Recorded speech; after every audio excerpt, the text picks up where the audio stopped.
friends, this is Seema Bhatnagar, your legal ally. क्या एक बच्ची को जन्म देना इतना बड़ा अपराध है कि एक माँ को अपनी जान देनी पड़ जाएगी? दीपिका की शादी 2020 में हुई थी। वो 2 बच्चियों की माँ थी, जिसमें से एक बच्ची उसकी स्पेशल चाइल्ड थी।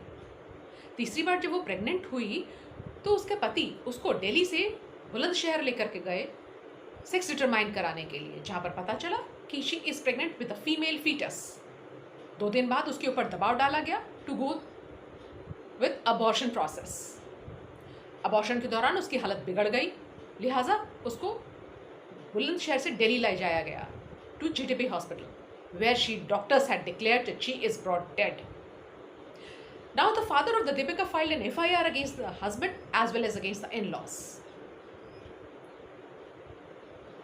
The father-in-law filed an anticipatory bail petition. Husband was arrested.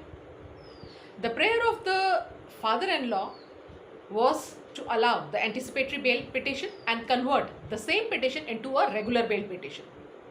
The issue before the Delhi High Court was allow the anticipatory bail petition against the persons who are responsible for illegal sex determination.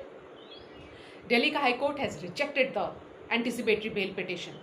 बहुत serious view लिया Delhi high court ने। पहली चीज, sex determination करना ही एक offence है।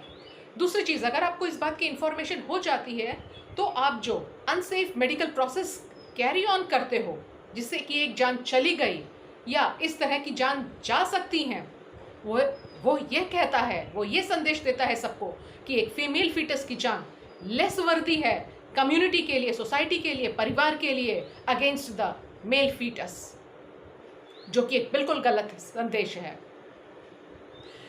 दूसरी बात ये होती है कि जब दीपिका इस तरह की सिचुएशन से गुजर रही थी तो अचानक से तो नहीं गुजरी होगी, वो इससे कंटिन्यूसली गुजर रही होगी। Why she has not run away from her in laws place? आपको पता है क्यों? वो इसलिए नहीं आई होगी क्योंकि पेरेंट्स ने उसको वेलकम नहीं किया होगा। बताया होगा ज़रूर उसने, पर पेरेंट्स ने उसको अलाउ नहीं किया होगा। उनको डर था कि सोसाइटी क्या कहेगी, समाज क्या कहेंगे, अड़ोसी पड़ोसी पूछेंगे तो उनकी बातों का क्या जवाब देंगे। लिहाजा वो लड़की ससुराल में अपने को एडजस्ट करती रही, टॉलरेट करती गई और अपनी जान दे दी। अब फादर ने अगर FIR किया भी है तो उसका क्या मतलब है? सजा मिल जाएगी तो भी क्या हुआ? 2 बच्चियां तो अनाथ हो गई, एक स्पेशल चाइल्ड और एक नॉर्मल चाइल्ड। पेरेंट्स, आप जब अपनी बच्ची की शादी कर देते हैं, अगर वो प्रताड़ना से गुजर रही होती है तो प्लीज कॉल हर बैक। शादी करने के बाद आपका रिश्ता नहीं अपनी बेटी से खत्म हो जाता है। And peoples, please stop gossip.